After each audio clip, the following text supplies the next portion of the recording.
Goeiedag agterkykers, ons is bly om weer saam met u te wees op hierdie program Godsdiens en Koerante, wat uitsaai op Homebase TV vanuit die Kaap.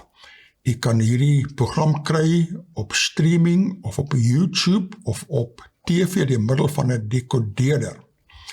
Vandag het ons hierso langs my en baie welkom hierso vir Bernhard. Dankie Dr. Ficker. Bernhard Ficker.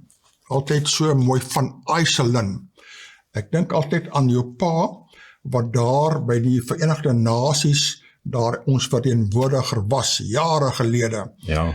En jy het 'n moeilike van om te onthou, maar daardie van Ficker steek in my kop en vas van daardie jare af.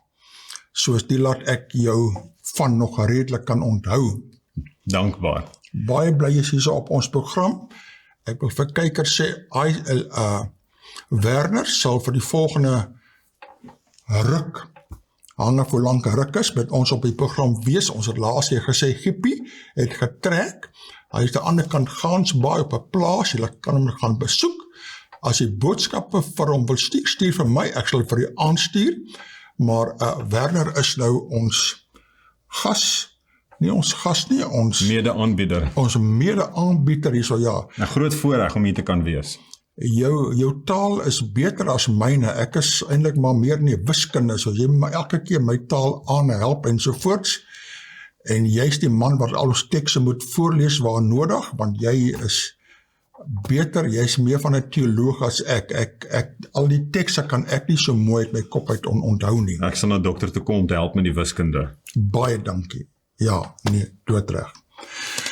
Nou, ja, ek wil net vir kykers sê, ons het hierso, ons hele lewens hier by Homebase en as aanbieders oralste word beheer en gereguleer deur beerdkrag.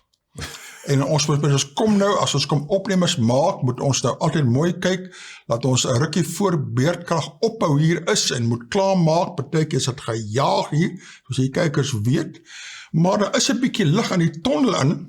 Een van ons kykers het vir ons 'n geskenk gegee van 'n klomp batterye. Batterye sê hulle is die duurste gedeelte van die hele proses. Presies ja.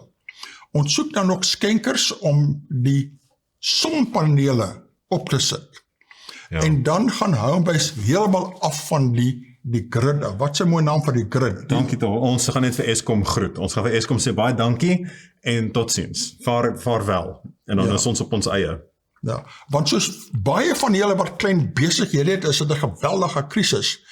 Nou hierso, hulle moet, as hulle die programme redigeer, dan sal nog 'n woord, hulle wat om oorsee stuur, hulle. Daar is 'n spesiale tegniese term vir dit, maar dit is 'n lang tyd nadat die redigeringswerk gedoen moet word. Ek dink render, daar sê. Ja, hy moet gerender word en dit is dan, maar dis nie 'n mens wat dan doen nie, dan moet die rekenaar genoeg tyd hê om dit op sy eie te kan doen. En as die krag opraak, dan is dit op. En 'n UPS hou net vir so lank. Ja, ons is baie dankbaar vir die skenking wat ons gekry het van die batterye.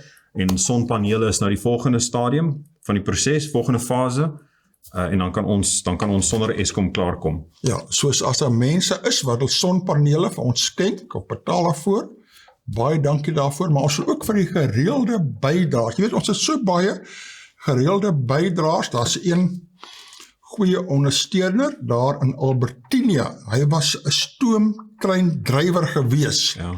En elke maand, dan stuur hy my 'n bewys, hy gee R50 'n maand, uit sy pensioen uit, jy weet.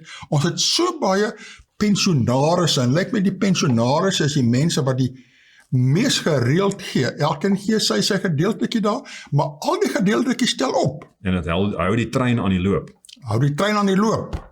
Ja, baie dankie. Nou ja, kom eens, vertel my nou wat het jy om mee te begin nou daar? So, hierdie is 'n berig wat uitgekom het op Nuwejaarsdag, en dit sê vorige paus sterf op 95 in Vatikaanstad. Die Rooms-Katolieke Kerk se voormalige leier emeritus paus Benedictus die 16de is gister in die ouderdom van 95 in die Mater Ecclesia klooster in die Vatikaanstad dood. Gebore as Josef Ratzinger in Marktel, Duitsland, is hy in 2005 tot paus verkies en het aan die hoof van die Vatikaan gestaan tot en met sy uittrede in 2013. Benedictus was die eerste paus in meer as 600 jaar om nie sy termyn tot en met sy dood te voltooi nie. Hy het besluit om te bedank weens gesondheidsredes. Ja, nee, dit is 'n redelike groot, en dit is 'n baie unieke gebeurtenis, want nou begrawe een paus 'n ander paus, en dit is hoogs. Ja, dit is iets heel unieks. Ja, baie uniek, en vir, hoeveel was het, 600 jaar laas het die vorige paus bedank, so lang gelede. Hier is nou nog 'n ene daaroor, dat sê, faithful pay respects to Benedict. En dan is die prent daarbo, dit wys, dat sê daar, nuns, priests and faithful gather in St. Peter's Basilica to pay their respects to former Pope Benedict XVI in the Vatican yesterday daar. Wys die mense daar op ander prente, is dit propvol gepak, en ek weet, programme so CNN en daar het ure lang net gewys van die begrafnis gebeurtenisse rondom die paus hierso. Dan sê dit hierso, Benedict died at the Mater Ecclesia Monastery where he had lived for the past decade. His last words in the early hours of Saturday were said by the Vatican to have been, Lord, I love you. Dit gaan verder. Thursday's funeral is unprecedented in modern times that it would be presided over by a sitting pontiff. Benedict's shock resignation created the extraordinary situation of having two men in white, him and Francis, at the Vatican. Papal deaths usually trigger the calling of a conclave of cardinals to elect a successor, but this time Francis remains in post and will lead proceedings. Jy weet, ek weet nie van jou nie, maar ek het al 'n hele paar pause, ek wil amper sê, deurleef. En elke keer na die dood, dan is dit baie interessant wat hulle daarvan praat, die conclave, en dan moet hulle mos daar die papier op die laaste deur brand, en as daar rook trek, dan is daar nou, weet, ons het 'n papa, ons het weer 'n paus daar, so daar die hele prosedure nou bestaan nie, want daar is klaar 'n paus. Maar ek dink dis 'n baie goeie ding wat hy gedoen, want as die laaste 5 jaar waar 'n sieklike paus niks kan verrig nie, jy moet 'n lewende daar hê, né? Dan sê hy so van die afgesterwe paus daar, that say the last papal funeral of John Paul II in 2005 drew 1 million faithful, 1 miljoen mense, né? And heads of state from across the world, but Benedict has been an ex-pope for longer than he was pontiff, and he was a more divisive figure. A brilliant theologian, he alienated many Catholics with his staunch defense of traditional values, and as Pope struggled to impose his authority on the church as it battled a string of crises, including over clerical abuse. Nou, mens moet altyd daar 'n bietjie versigtig lees, ja, daar was baie clerical abuse, maar jy het altyd hierdie katholieke wat traditional views ondersteun, en dan die liberaal is, en dan het die verslaggewer wat of liberaal of konservatief is, so jy maar altyd daar die bietjie dinge daar so interpreteer en lees. Ja, dit hang af van die perspektief van waar die verslaggewer staan op die spektrum van wat is nou eintlik konservatief en wat is op die middeweg. So. Precies. His successor cuts a very different figure, an Argentine Jesuit who is most at home among his flock and has sought to forge a more compassionate church. Ja, so party voel nou die nuwe paus is te liberaal, maar hierdie nou voel nou, hy is okay in elk geval. Dan sluit hy af hier so dit sê, Francis 86, soos die huidige paus is nie jonk nie, né? Hy is nie. Hy is nog helder van verstand. Dankbaar. Ja. He has raised the prospect that he might follow Benedict's example and one day resign. En ek is dit baie goeie ding, as jy besef, jy gaan nou agteruit te erg, dementie of wat, dan moet jy bedank. In July, suffering knee problems that have forced him to rely on a wheelchair, he admitted he needed to slow down or think about stepping aside. Last month, Francis revealed he had signed a resignation letter when he took office should poor health preventing from carrying on his duties. Soos hy het klaar vooruitgedink, vooruitbeplan daar as hy nie in staat is om sy take uit te rig nie. So, daar's 'n verdere artikel oor dieselfde wat praat van die Cape Argus, wat ook praat van die hoeveelheid mense wat nou die bygewoon het. A steady stream of tens of thousands of people filled into St. Peter's Basilica yesterday to pay the respects for former Pope Benedict XVI, whose body was lying in state without any papal paraphernalia ahead of his funeral this week. En daar word gesê, I feel like he was a grandfather to us. Veronica Siegel, 16, a Catholic high school pupil from Baton Rouge, Louisiana, who's in Rome for a program of religious studies, said in St. Peter's Square after viewing the body. She said she had read one of Benedict's books on Jesus for one of her courses. I know that he's in a better place because he was a holy man and he led so well, said her classmate Molly Foley, also 16 from Atlanta, Georgia. Ek gaan net gou ietsie sê omtrent dit maak nie saak van hoe 'n goeie mens jy is en van hoe jy andersins gelei het nie, maar die rede van hoekom mense in die hemel sal wees is die genade van die Here. En dit is alrede hoekom ek verlos sal word. So dis net ek noem daai maar net. En dit sê hier aan die einde van die artikel, the Vatican has painstakingly elaborate rituals for what happens after a reigning pope dies, but none for a former pope. So what happens in the next few days could become the template for future ex-popes. So dit kan redelik, wat dan Engels sê, earth-shaking wees, dat dit totaal nuwe riglyne lê vir toekomstige. Ja, dan gaan 'n nuwe president geskep word, maar dit is die interessante ding, en ons moet weer daai net beklemtoon van die verskil tussen protestantisme en katholicisme. Groot verskil. Enorme en onverzoenbaar. Ja. Jammer om te sê, is dat die katholieke glo in die woord saam met tradisie, en dan vir die protestante, dis die woord en die woord alleen. Ja. En mens moet daai ernstig opneem. Ja. Maar die tradisie wat hier van toepassing is, dit is 'n baie groot aspek vir hulle. En dit sal interessant wees om te sien van hoe als daai gaan plaasvind. Ja. Hier staan nog 'n bruggie. En hulle sê so, hy begin met die opskrif 60.000, nee, die geraamde getal mense wat na verwagting vandag 'n begrafnis mis op die St. Pietersplein vir die gestorwe Paus Benedictus, wat Saterdag op 25 Augustus sal bywoon. Soos, dis nou nie almal wat televisie kyk en ander dinge, nee, soos op daardie plein alleenlik, 60.000 hulle gaan ingepak wees daar. Dan eindig hulle afwissel, sê daar sal ook wees ander leiers onder wie die koningin van België, die koningin van Spanje, albei daar's baie sterk katholieke lande, en so wat 13 staatshoofde sal dit in 'n private hoedanigheid bywoon. Nou die vraag is, hoekom staatshoofde, as iemand doodgaan van die Baptiste kerk of Methodiste kerk of die Noem maar op. Noem maar op daar, so jy kan aangaan daar, kom staatshoofde soontoe. Nie sommer nie. Maar ek weet dan vir die begrafnis van Billy Graham, toe was daar talle mense wat dit gaan bywoon het. Maar was hulle staatshoofde of hooggeplaaste persone? Staatshoofde uit ander lande, staatshoofde. Dit is ek nie oor seker nie. Ek weet uit die Amerikaanse staatshoof was daar, as ek het nie mis het nie. Maar dit sou sin maak. Maar die punt is dat die pausdom en die Vatikaan is 'n aparte staat. En daaroor kom staatshoofde, soos dis nie net 'n kerk nie, dis 'n massiewe politieke mag. En interessante ding, en ons het nou nie 'n berig daaroor spesifiek nie, maar dit val my by, dit is 'n berig wat ek gelees het in die week, wat sê dat dit 'n taamlike opskudding veroorsaak het, dat Biden is nie genooi nie.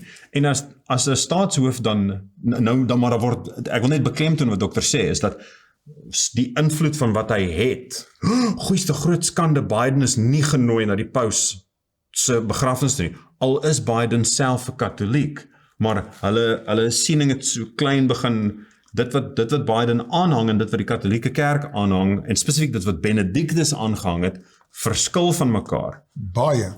En die verduideliking wat ek gehoor het, wat hulle gegee het, is dat Benedictus het die versoek gehad, dat het 'n bietjie meer van 'n private, kleinskaalse geval gaan wees.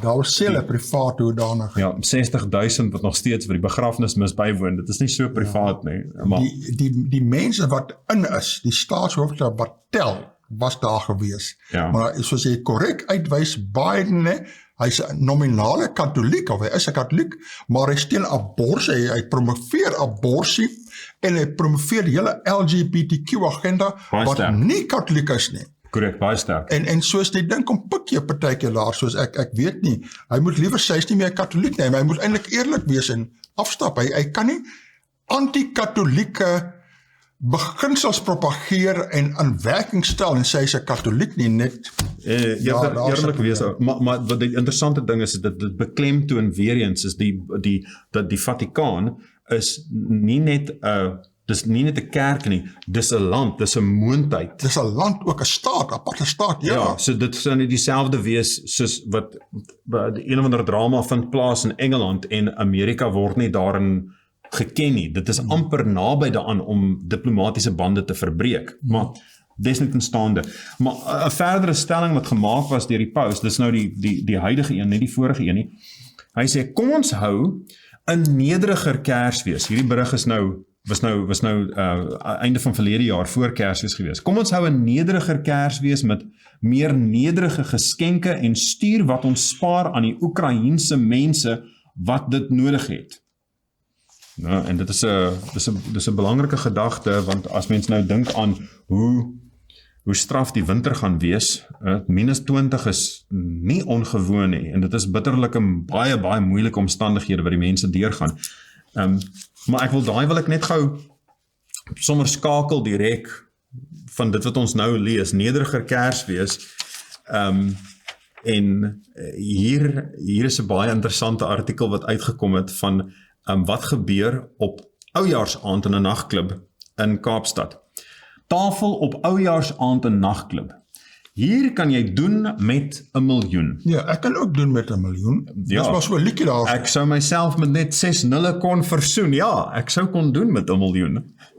Pragtig. Jy begin sommer dig hierso. Daar staan in die liedjie nie, maar nee, dit staan in die liedjie. Is dit in die liedjie? Ja, ek sou kon doen met 1 miljoen. Ek sou myself met net 6 nulle kon versoen. Ja, ek sou kon doen met 1 miljoen. Ekskuus, ek moes nou eintlik nie sing nie. Ek het nou nie 'n singstem nie. Jy ken die liedjie beter as ek. Ja. My wêreld, né? Lucas Marie het mooi geskryf. So, hy is dit sê, volgens Anay van Sail, as jy 1 miljoen rand betaal vir 'n tafel op Oujaarsaand by 'n peperduur nagklub in Kaapstad, kan jy sekerlik verwag dat die tafel van die boom van die lewe gemaak is. Let wel, asseblief, liewe kykers, na die gebruik van godsdienstige taal in hierdie berig. Is die laaste maaltyd by daardie tafel geëet, vir daardie prys kan jy seker langs Judas kan sit. Dit is wat Kaapenaars te sê het nadat die Saint Lounge in Zonnebloem, Kaapstad, die koste van sy tafels op sosiale media gedeel het. Sien dat die plek se naam Saint is, wil mense weet of hulle dalk met heiliges sal kan kontak maak. En daar is 'n prentjie wat gedeel is van die koste van die tafel nommer 1, 1 miljoen rand om die te kan kry. Om nou langs Judas te kan sit. Maar ek wil nie langs Judas sit nie. Ek wil ook nie langs Judas sit nie. Maar ek sou eintlik met hom 'n gesprek wou voer en vra wat het hy aangevang, wat is sy kop aangevang, in elk geval. Okay, soos 1 miljoen vir Judas. Okay, maar nou ja, dis nie vir my daarin nie. Ja, nee, dis skrikwekkend. En die ander tafels, wat kos ander tafels daar? Dan is daar die tafel 2 is 'n 3/4 miljoen, tafel 3 is 'n half miljoen, tafel 4 is 'n kwart miljoen en so gaan dit af al die pad tot by tafel 10 wat R10,000 is. En ek net weet nie, nee, net R10,000. Ek weet nie hoeveel mense nou sit by hierdie tafel nie. Dit is die ander vraag. Ja. Maar ek meen as dit 'n tafel is van of dit nou 'n tafel is van 2 of 4 of 8, dis 'n kolossale bedrag wat betaal word vir 'n ete. Ek meen ek weet dis duur om uit te eet, maar wragtig waar. Bygesê, ek het 'n rukkie terug te praat ek met iemand wat vir my verduidelik het hoe hulle gaan eet het by 'n sekere bekroonde restaurant met allerhande sterre en toekennings en hulle het R2,500 per sitplek betaal. Net om daar te wees en vir die kos en hulle sê daar dis 'n 8-gang maaltyd of ietsie soos daai en hulle het nog beklemtoon, dis drank uitgesluit. En toe dink ek net Ek kan nie so baie eet nie. Ek verdwyn net onder die tafel in met die gedagte dat daar soveel geld uitgegee word vir 'n enkele maaltyd. Dit is net van nie maar mense, dit is nie veronderstel om so te wees nie. En gewoonlik is 3/4 daarvan onrein kos wat die mense nie eintlik want hoe duurder hoe meer onrein kos is daar. Ja, dankie, want vark en garnale is Levitikus 11 maak dit duidelik. Moenie daai goeders eet nie. Dis die kos nie. Maar ja, maar van die vrae wat mense gevra het oor die is nou baie snaaks. Hulle sê, ek hoop julle bedien regtig ietsie uit die tuin van Eden, sê iemand anders sê, kry ek 'n tender by dit, of 'n hophuis, en iemand anders sê, hulle dink die inkomstediens moet besoek gaan aflê by tafel nommer 1, so, ja. Maar jy sal eintlik verbaas wees, daar is meer as net 'n grappie, die inkomstediens check sulke dinge op, nee, wie woon daarby en hulle gaan check op jou daar, want jy moet om 1 miljoen op 'n aand te spandeer, moet jy baie aan jou kitty en jy moet baie oorvloedig. Dit is so ver, maar hier is so ver buite enige persoon van se verwysingsraamwerk, enige normale burger se verwysingsraamwerk. Volgens Saintse webtuiste is dit 'n perfekte venue in 'n kontemporêre styl en 'n gesofistikeerde nagklub wat 'n luukse ervaring met hoë energie bied. Wel, ek meen teen R1 miljoen vir 'n tafel en weet hulle vir jou ietsie gee. Wel, ek is bly hulle het nie gesê jy het 'n tafel langs Christus nie, want party van die dinge raak bietjie godslasterlik. Hulle het dan gehou by Judas, soos gee hulle nou daar. Ja, daar's niks, dis daarom nie laster nie, want dit is nie oor daai ding, daar's baie wat mense oor dit kan sê. Ja. Nou, jy praat nou so, hierso, kyk hierdie mooi prent hierso van die vrou, kyk hier, sy lyk maar 'n bietjie gestres. Nie min nie. Nou sê hulle so, geseënde stresfees, dit het my nogal gevang, ek het nog nie daardie ene gehoor nie, né? Kersfees is vir baie mense 'n stresfees, né? Dis weer tyd vir te veel eet oor Kersfees. Nee, wat 'n koste. En dan met jou skoon familie te baklei. Maar ongelukkig baklei party mense weens te veel drank. As jy net die drankelement uithaal, sal daar baie minder bakleire wees en minder stres wees. Drank en brassery hoort nie by enigiets te doen met Christenskap nie. So bes om dit te vermy. Klaar. Ja. Ek hoop net almal se Kersfees was stresvry gewees en nou ja. There's a volgende artikel hierso wat sê, learn to cope with the festive season that induces anxiety and stress. En dit is interessant, is dat mense word dan, dit is 'n interessante aanhaling. For some, twinkly lights, happy thoughts and heartwarming gestures are the order of the day. And we've been socialized to think that if you're falling short on this relatively rudimentary level, then perhaps something is seriously amiss. En daar's 'n gedeelte wat hulle noem, wat baie interessant is. At the beginning of December, the South African Depression and Anxiety Group, oftewel SADAG, issued a statement saying that the year-end holidays bring financial stress and family difficulties to the fore, leading to an increase in anxiety, depression, and loneliness. When fewer than 1 in 10 South Africans with a mental health condition receive the necessary healthcare intervention, it should come as no surprise that SADAG's toll-free suicide helpline manages more than 3,000 calls a day. Ja. En ek meen, Lifeline is in Suid-Afrika begin in die 60er jare, as ek reg onthou. Ja. En ek dink dat SADAG is basies die voortsetting van Lifeline. En die hoeveelheid mense wat hulle laaste ding wat hulle gedoen het, wat hulle is bereid om hy telefoonoproep te maak, ek wil net met iemand praat. En die eensaamheid wat mense beleef oor hierdie feestydperk, dis baie swaar, dis baie swaar, en dankbaar vir mense wat help. Want party gaan na 'n miljoen rand tafel eet en ek het nie eens 'n pakkie chips of wat al. Ja. Maar kyk nou hierdie ene, dit is nou nogal vir my heel goed gewees. Party van hierdie tekenprente of sportprente is eintlik baie goed. Kyk, daar's Vader Kersfees. Nou, ek weet party glo in Vader Kersfees nie, ek gaan nou nie in daai debat in nie, maar kyk dan. Lag hy, nou hoekom lag hy om mos wat daar? Daar loop die ma weg by die dogtertjie, ek kan sommer sien, daar's 'n parmantige kind, né? Ja. Ek praat, né, dit is 'n kind wat nie op sy bek geval, of sê die kind. Ek het net gevra vir eerlike politici, dit was haar Kersfeeswens, eerlike politici, Ja, en sterkte. daar wil vader Kersfees om mors dood lag. En dan hier so onder, is daar 'n brug hier deur Gert Coetzee, hy is die vorige, so pas afgetrede redakteur van Volksblad. Nou sê, wat sou die eerbare ding vir Cyril wees? Cyril was nou ook in die sop gewees hier. So. Nou sê, ek bly wonder of die eerbare ding vir president Cyril Ramaphosa nie sou wees om te bedank nie. En die gevolge, nou ja, daar, die nuwe Afrikaanse woorde wat jy... Ja, ons kan dit nie op die lug lees wat hy daar sê, maar ja. Jy kan dit lees daar bidem, want dit is, ons sal nou net die Engelse oorspronklike een hier so lees nie, maar ek het nog nooit daardie woord in druk gesien nie, bidem, en nou ja, vir die goeie tweetalige sal weet nie, res hoef nie te weet nie, maak nie saak nie, ne? Maar dan sê, wat reg is, behoort tog bevallebaar te wees. Hier is 'n klomp nuwe woorde wat baseer op valle, ons het laas keer gepraat, ek en Gippie oor al die valle implikasies, né? Bevallebaar te wees. Die volle implikasie van pala, ja. Ja. Sê net wat die volle waarheid, net die waarheid, en niks behalwe die waarheid nie. Die wie, die wat, die wanneer. En dit wil die president nie eintlik sê nie. Dan gaan hy aan, so hy sê, wat oneties is nie altyd onwettig nie. In die gebleurde wêreld van reg of verkeerd, het dit nie gehelp dat Ramaphosa geswyg het, totdat dit nie anders kon nie.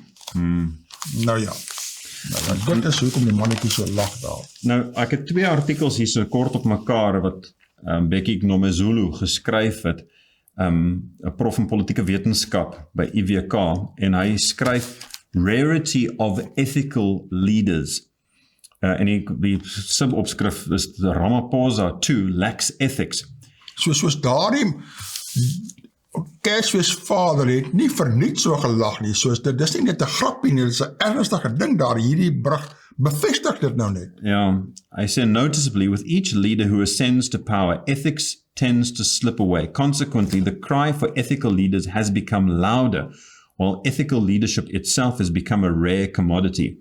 This has become a general trend across Africa. South Africa too has had its fair share of this evidently dwindling ethical leadership. In a nutshell, ethical leadership combines 2 concepts, ethics and leadership. The word ethics means moral principles about governing a person's behavior. It's about doing that which is morally acceptable. Leadership refers to the state of being a leader, the process of leading. And I voeg dan by, without exception, the political leadership in South Africa under apartheid lacked ethics.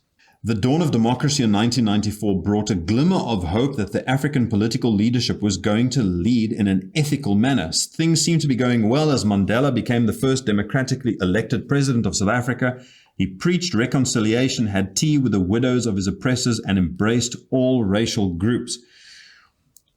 Maar dan gaan die artikel verder om te sê dat dinge het baie ernstig hierso uit die bus uitgeval. This was after a court had found that Zuma and his financial advisor Schabir Sheikh had a corrupt relationship. Dit beteken in gewone Afrikaans, hulle was sommer pleinweg skelms gewees en diewe gewees. Ja. Despite these and other achievements, ethical leadership continued to dwindle under Zuma's administration.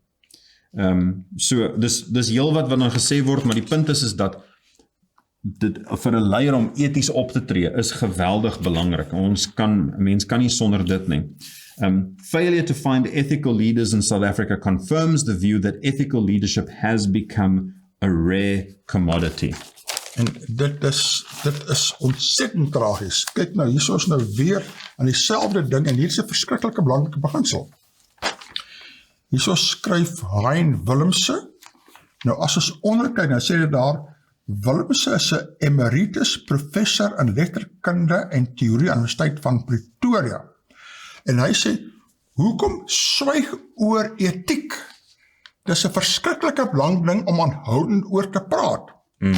Hy sê, wat is die verband tussen 'n eksamenkillery en president Cyril Ramaphosa se situasie na die artikel 8-9 paneel se verslag? Albei gebeure wys na die kwessie van etiek. Daardie nevelagtige begrip waarop selde klinkklare antwoorde gegee kan word. Etiek, die vraag na reg en verkeerd. Etiek, wat is reg, wat is verkeerd daar? En waar kom ons vandaan? Is meer as net 'n individuele keuse. As 'n morele raamwerk, dui dit op die wesensaard van 'n samelewing. Ondanks veiligheidsmaatreëls van die Departement van Basiese Onderwys het 'n groep graad 12 leerlinge in Mpumalanga by 'n slinkse poging tot eksamenkillery betrokke geraak. Leerlinge aan verskeie skole het blykbaar R1500 elk betaal om toelating tot 'n WhatsApp groep te verkry wat gedurende die eksamen uitgewerkte antwoorde aan hulle sou verskaf. Meer as een so groep het glo bestaan en daar was selfs onderwysers en toesighouers betrokke. Ja. Vet weet. Ja, dit is skokkend, né? Tot 32 onderwysers aan 3 verskillende skole, wat as nasienersdiens sou doen, is intussen van hulle pligte onthef. Dan eindige af, hy sê, dis is opvallend hoe min in die openbare debat, indien enigstens die kwessie van etiek uitdruklik op die agenda geplaas is. Almal is skelms en wil skelms bly, daaroor is dit amper 'n verbode onderwerp, dis baie dan om daaroor te praat. Fyn regsargumente is gemaak, maar etiek en integriteit is nie sito gelyk te stel aan die reg nie. Etiek veronderstel ten minste standvastigheid in ons handelinge en die morele waardes wat ons benadruk. Die dubbele standaarde vir openbare moraliteit is duidelik. Die vermeende eksamenkillers sal na verwagting deeglik gestraf word omdat hulle ons basiese reëls vir morele handelinge geskaad het. Die brose integriteit van die president, dis nou na aanduiding van Pala, sal wel kwaadlik genoeg wees om hom te laat bedank, maar die nagevolge is verrykend. Ons vestig 'n bedenklike openbare moraliteit wat die doel die middele heilig en dit die sekerste verklaring vir ons optrede is, eerder as konstante etiese handeling. En is interessant is dat vandat hierdie gepubliseer is, dan is dit so dat die president Ramaphosa is weer gekies tot hoof van die ANC en uiteindelik uit afgekom van die Pala kwessie sover dit sy party betref. Maar nog nie volgens die parlement nie. Ja, so maar so dit is hierdie vraag is een wat nog hangend bly. Ja, waarmee kom mens wat kan mens mee wegkom? Ja, wel op die oomblik kom jy met enigiets weg. Maar kyk hierdie mooi brief net hieronder. En kyk die opstappe. Lees weer, jy mag nie steel nie. Dit is nou Henny Pieterse van Brooklyn. Professor Tuli Madonsela het op internasionale teen-korrupsiedag, ek het nie geweet daar so 'n dag nie, as 'n dag vir alles, maar ek is verskriklik bly oor. Maar dit moet meer uitgelig word. Maar hulle dem dit seker daar, so wil seker nie bekend maak nie, want hulle wil nie erken daar's korrupsie nie, maar 'n internasionale teen-korrupsiedag. Nou, ons land het daardie baie nodig. Absoluut. Sy het gesê die steel van COVID-geld het haar geskok. Hierdie berig het my weer laat kyk na die belangrike boek van Gys Dingemans. Hy skryf baie dinge, né? In vredesnaam, religie in een demokratiese samelewing. Daarin noem hy 8 redes vir ontwikkeling van die demokrasie in Europa en Amerika. As 8ste rede noem hy die protestantisme. In die 16de eeu het protestante alle deelnemers aan gemeentes van die tyd gelyke regte gegee. Die predikant, ouderling en diaken asook die gemeentelede was almal gelyk. Besluite van die gemeente is op gemeentevergaderings geneem. Dit het deur die eeue 'n baie groot invloed op die ontwikkeling van die demokrasie gehad. Vir ons tyd, skryf hy, is die Christelike godsdienst steeds 'n inspirasiebron van die demokrasie.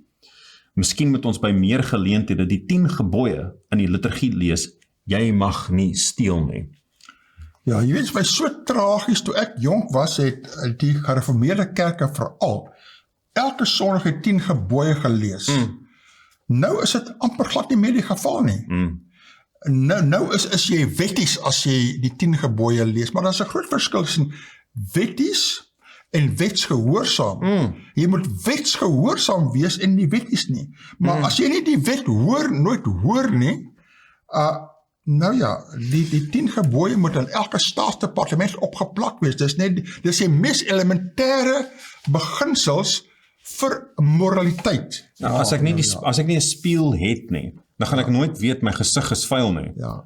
Die spieël gaan nie my gesig vir my was nie, maar die spieël sê vir my, luister, gat was jou gesig. Presies. So dan moet ek ietsie doen omtrent dit. Dan gaan was jou gesig en is water wat dit doen. So ons die genade van Christus, die bloed van Christus was ons skoon. Die wet wys vir ons van waar ons verkeerd opgetree het. Absoluut. Dus nou ek wil net om daarbey aan te sê vinnig hierna verwys kyk jy oor daardie skool cheating. Ek het nie geweet daar's WhatsApp groepe nie. Ek is op WhatsApp groepe en dis 'n baie magtige medium. Nou ja, WhatsApp. Nou hulle WhatsApp groepe vir kleurry.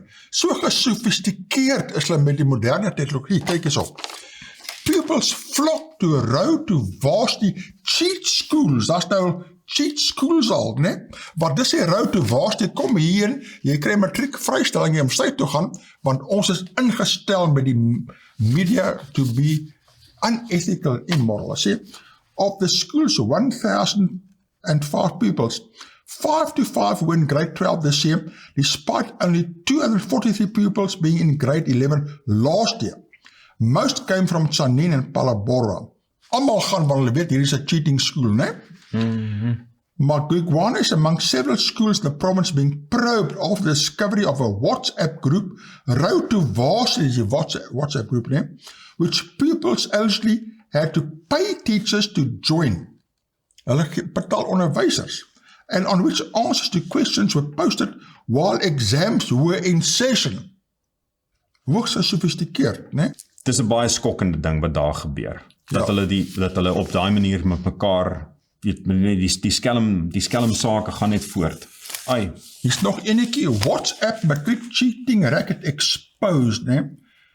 A brazen, brazen matric exam cheating scandal has rocked Mpumalanga with pupils in several schools, also paying teachers up to 1,500 to join WhatsApp groups on which also posted while exams were in session.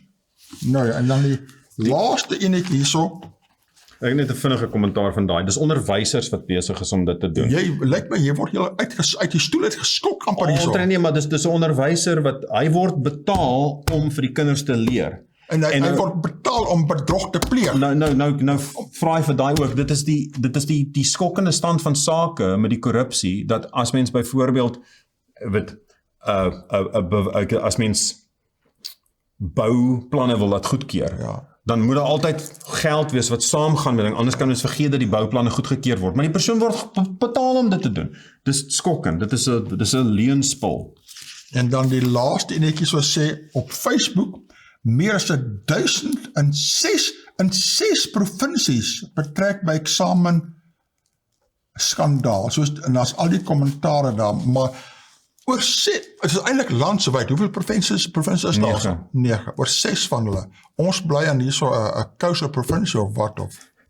Ons hoop van harte, maar ek dink is dat daar's skelmstreke in elke land, in elke provinsie, elke party. Absoluut, ja. Hierdie artikel sê, ethical leadership is a rare commodity, en het sê, SA's moral dilemma. The word ethics means moral principles that govern a person's behavior. It's about doing that which is morally acceptable. And leadership refers to the state of being a leader, the process of leading. En die ding wat interessant is dat almal het 'n sin van daar's ietsie wat reg is en daar's ietsie wat verkeerd is. Dit hierdie is aanvaarbaar.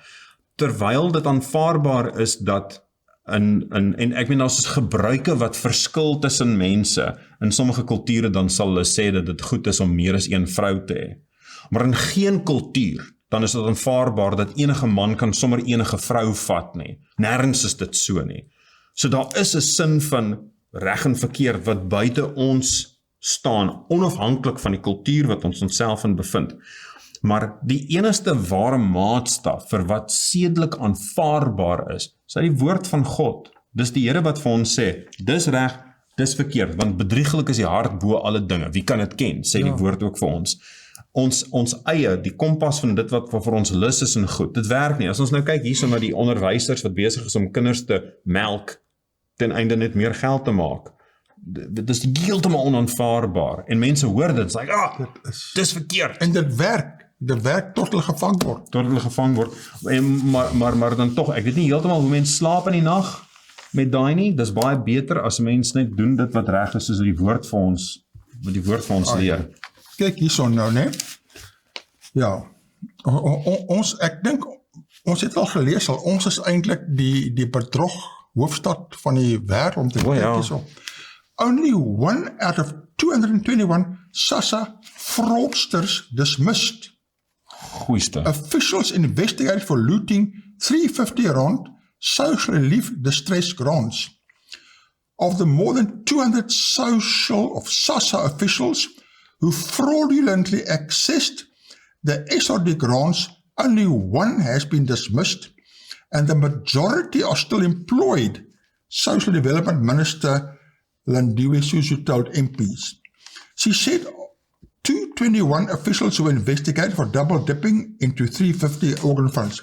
Of these, she said, 208 officials were still employed by SASSA. Ja. Jong, in die ou dae is en daar is in die arbeidswetgewing, bedrog en diefstal kan jy onmiddellik afdank, maar jy kry maar net so, jy weet, moet jy nie weer doen nie en gaan aan. Maar in elk geval, wat dit is 'n skokkende ding. Ja, dis net 'n klein kommentaar oor die stand van sake binne in die veelparty alliansie. En die artikel sê, zigzagging SACP betrays working class at every turn. En Trevor Ngwane vra die vraag, can the masses look to the SACP, the self-proclaimed vanguard of the working class, for salvation? Toch. Dis net weer, dis my interessant weer eens is dat 'n marxistiese party eintlik verwysing maak na die konsep van verlossing, wat 'n Christelike een is, so die paradoks in dit, die teenstrydigheid in dit wat hulle sê, is maar hartseer. Maar die interessante ding is, die eerste lyn van die berig, stem ek 100% mee saam. There is too much suffering, hardship and desperation in South Africa. Everyday life for the working class and the poor is becoming unbearable as millions face rising levels of poverty, unemployment and inequality. En so gaan dit voort. En dis waar. Maar verlossing vir dit gaan mens nie kry by enige politieke party nie. Maar volgens hulle gaan jy, dis mos die basis van die Communistische Party, hulle gaan jou verlos van jou armoede, jou ellende, hulle het die manier om dit te doen daar, soos dit is onvanpas die woord, maar eintlik is dit direk deel van hulle, en die mense sien hulle as die oplossing, en jy sien die wêreld baie gevolge daar. Ja, kyk nou hierso is nou 'n interessante prentjie weer, wat nou weer die beginsel illustreer daar. Daar sit Suid-Afrika op die stoel van 4 pote. En kyk, hy balanseer net van 2 pote is klaar afgeëet daar, deur korrupsie en staatskaping. En wanbestuur. En die pote se naam is Eskom. Ja. Nou eet die laaste, of die tweede laaste, kyk, daar die laaste 2 pote is amper deur, dan val Suid-Afrika plat, en kyk, daar's 'n tou om die land se nek. Dan is ons daarmee in, né? Hulle sê so, net daaronder, wat 'n tragiese, 'n volle palaver. 'n volle palaver. Ek volg, ja. Jy kan sê volle palaver. Ja, nou ja, die woordspeling wat uitbring is ongelooflik, Dit is pragtig. En nou praat hulle so weer eens van die tragiese ding, nou ja, ons land is korrup, die leiers is korrup, en al die nuus is net so korrup, en is baie, baie tragies. So, die palaver duur voort, en dat Die volle palaver. die volle palaver gaan voort. Die volle palaver. President Cyril Ramaphosa thanking one of the interfaith group reverends after saying a prayer rebuking the divisive spirit that had manifested itself as supporters of former President Jacob Zuma, causing chaos. Dit is baie interessant wat daar gesê word. Ek dink dat die chaos wat eintlik plaasgevind het, is omdat hy skelmgoeders gedoen het op sy Pala plaas, maar desnietenstaande. Maar nou word daar hulp ingespan van die kerk, so die alliansie tussen kerk en, nie kerk en staat hier nie, kerk en party, wat hier uitkom, en ons noem maar net hier, dat die ou wat besig is om hierdie diens te lei, sit hier so duidelik met sy viskop, sy viskop hoekie. En dis nie 'n katholieke viskop nie, dis nou die beeld van die viskop.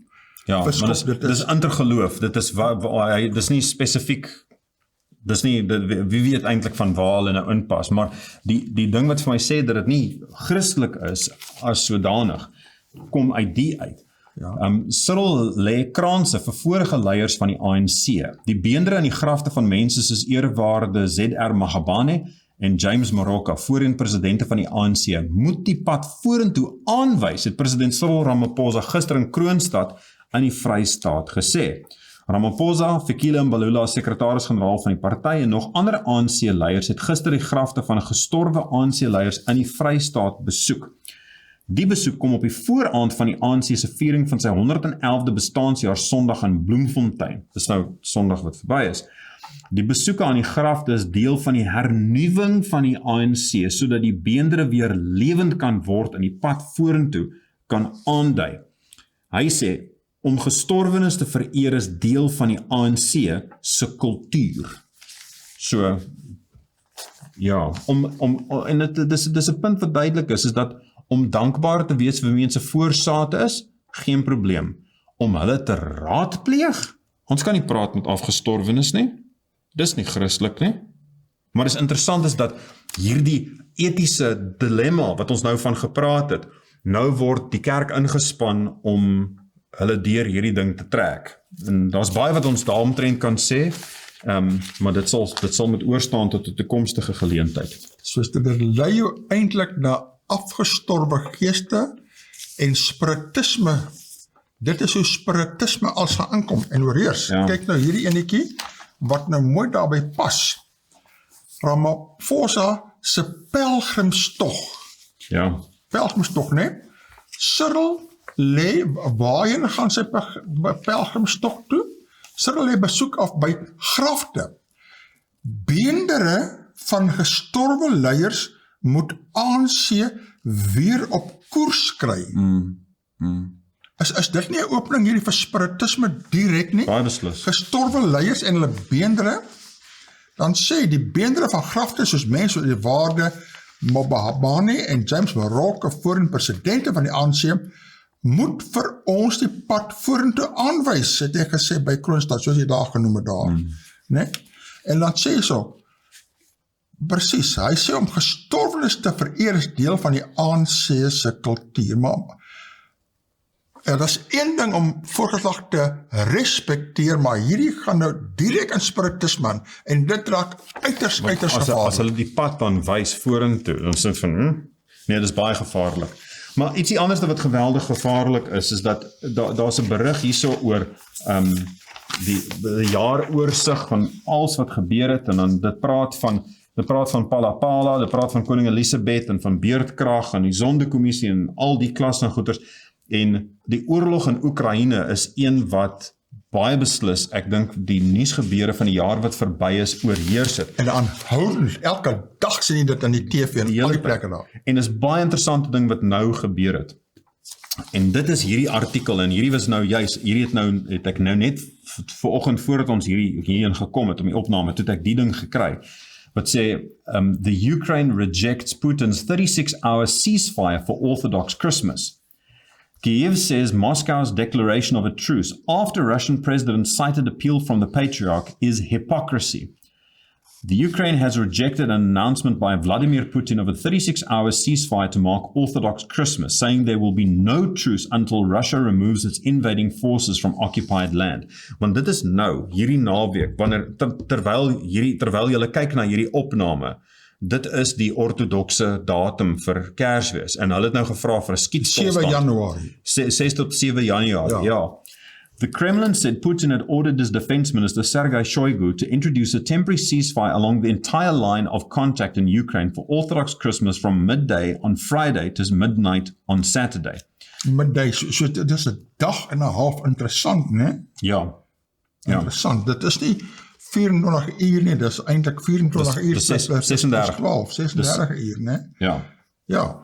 Taking into account the appeal of His Holiness Patriarch Kirill, I instruct the Minister of Defense of the Russian Federation to introduce a ceasefire regime along the entire line of contact of the parties in Ukraine from 12 p.m. on 6 January 2023 to midnight on 7 January 2023. Putin's order addressed to Shoigu and published on the Kremlin's website stated, based on the fact that a large number of citizens professing orthodoxy live in the areas of hostilities, we call on the Ukrainian side to declare a ceasefire and allow them to attend services on Christmas Eve as well on Christmas Day. Now, Volodymyr Zelensky, president van Oekraïne, dismissed Russia's ceasefire announcement, saying Moscow had only made the announcement to halt Ukraine advances in the eastern Donbas region and mobilize more men. En die geveinsdheid is baie duidelik. Dat word later gesê deur Alexei Danilov, sekretaris van die nasionale veiligheid in Oekraïne, het gesê, there's a simple solution. They pick up their suitcases, pick up their trash and go to Russia. That's it.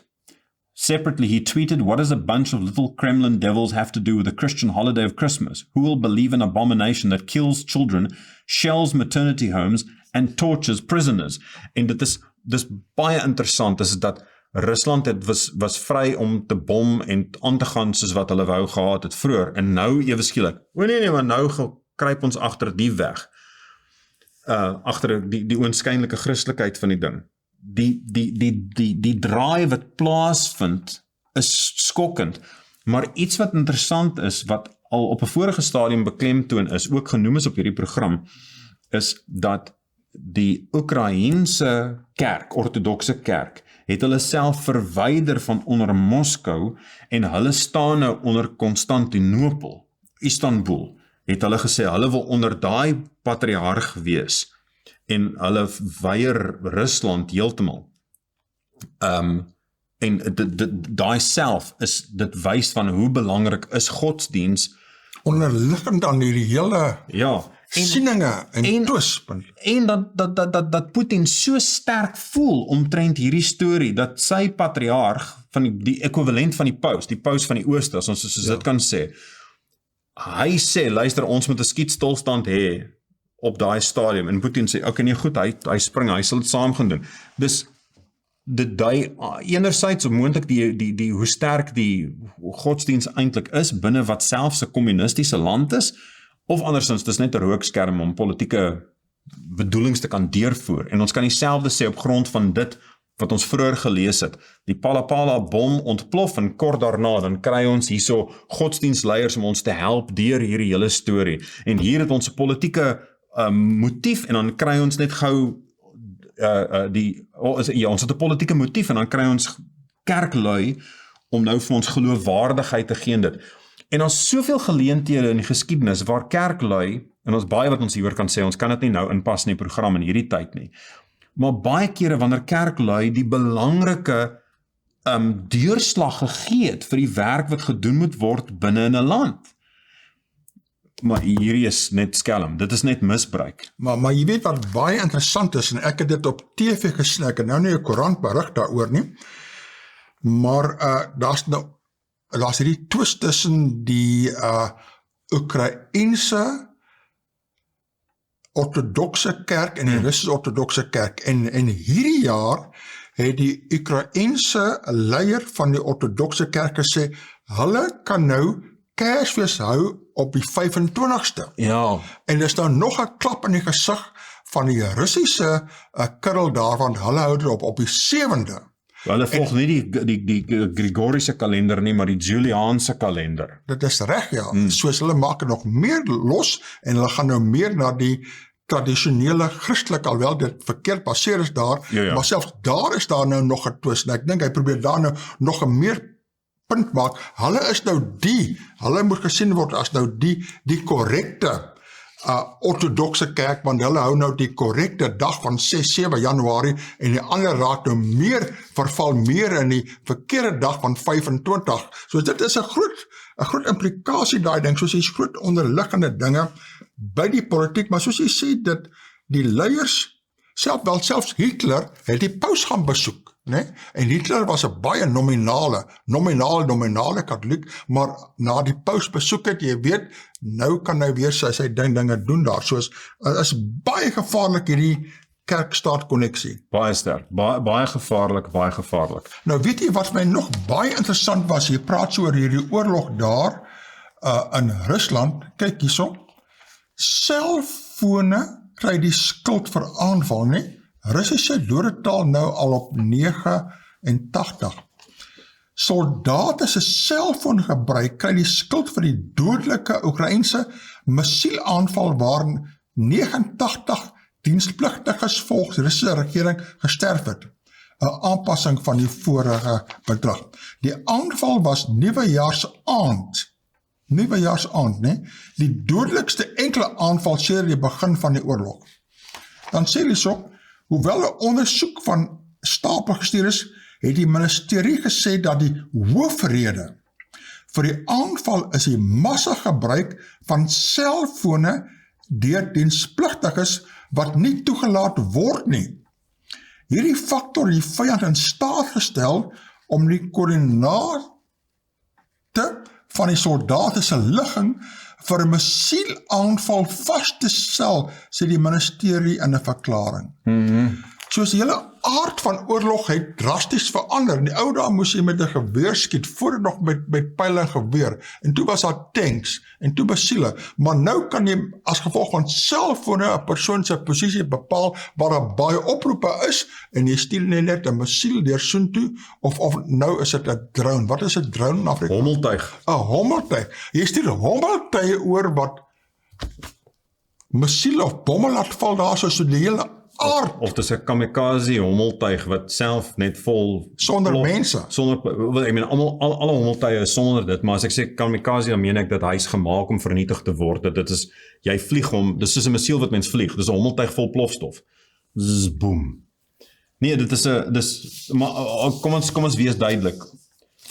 Oorlog is 'n vieslike ding. Ja. Oorlog is verskriklik. Daar's mos daai foto wat van uit die Vietnam konflik uitgekom het, van wat jy kan sien hierdie ou hy duidelik blou oë, maar jy kan sien sy oë is leeg. Die pyn en hartseer wat hy gesien het, is skrikwekkend, en op sy helm is geskryf "War is hell". En daai ding bly my by, daai tipe fotos. As mens dit sien en jy hoor goeters die. En wat het ons mense besig om te doen op Nuwejaarsdag? Net besig om te sê vir iemand, luister, ek wens vir jou 'n goeie nuwe jaar, ek lief jou, ek mis jou, wat ook al die geval mag wees, wens ek is daar in die volgende week, is hulle weg. Is weg. Dis 'n tragedie. Dis 'n totale tragedie. En vir wat? Op daai baie dramatiese, somber noot, mag daar 'n jaar van vrede en vreugde wees vir al ons kykers. Nou ja, jy weet, hierdie oorlog kan maklik ontwikkel in 'n derde wêreldoorlog. Ja. En dit kan maklik ontwikkel, en die eindtye gaan vinnig gebeur. Ja. En ons is nou 1 jaar nader aan die Here se koms. Ja. En daarvoor moet ons bly wees. Agte kykers, sterkte, mag die Here u seën, tot ons volgende week weer by mekaar kom. Totsiens. Totsiens.